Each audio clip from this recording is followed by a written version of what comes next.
Hey guys, this is serious. Here's a fact. 1 in 4 college-age women will be the victim of a sexual assault.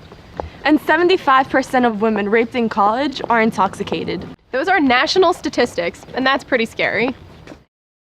Listen, I really hope you never have to use the information in this video. So let's learn how to avoid uncomfortable situations, Come up with strategies to diffuse dangerous situations. and understand what to do if you're ever the victim of dating violence and sexual assault. Listen, college is an exciting place to be, to learn and to become the person you're meant to be. Let's keep these 4 years free from dating violence and sexual assault on campus and off. So what is sexual misconduct anyway? Here's an overview. Rape and sexual assault. That's sex without consent.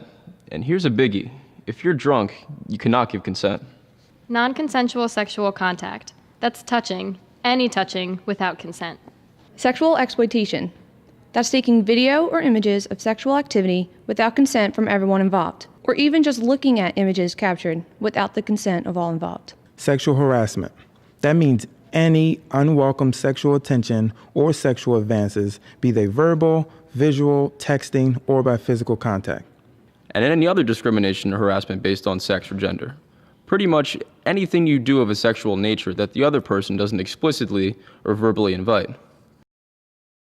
A good rule of thumb to steer clear of trouble is this. Only yes means yes.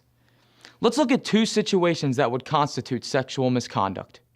Here's one. Dan and Lisa met in accounting class. He notices that she's struggling and offers to tutor her. After a few weeks of tutoring, her test scores go up and they find themselves physically attracted to each other. Dan invites Lisa to an off-campus party to celebrate. At the party, they dance and have a really good time. But Dan keeps bringing her drinks, and Lisa starts to get sick. She's throwing up.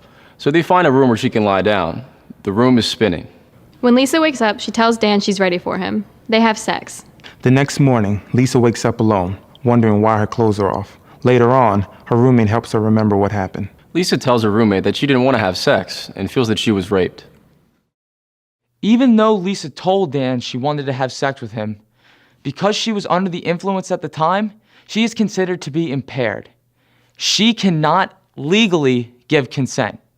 Again, only a fully capable yes means yes. Anything other than yes means trouble.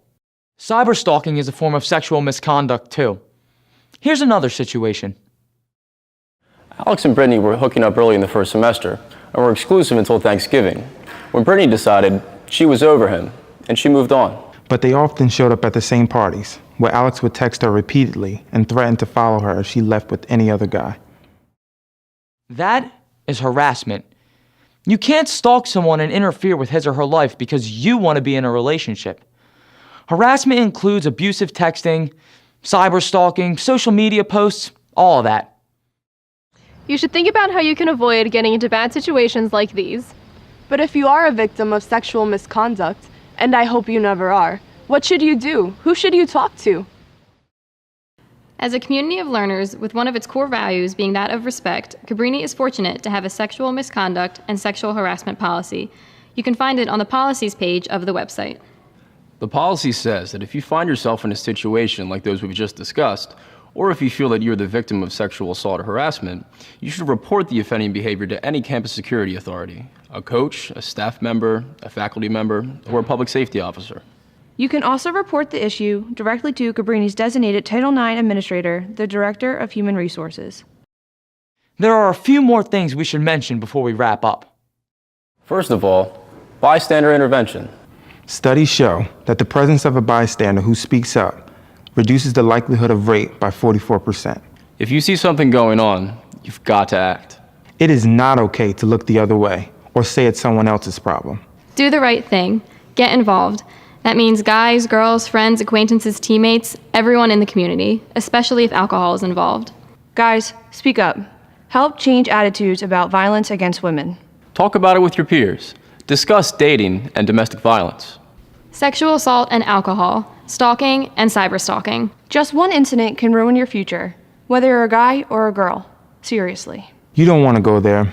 You're smarter than that. I really hope this was helpful. Hey, listen, it's not hard to stay out of trouble. Just use common sense. See you around campus. Have a great year.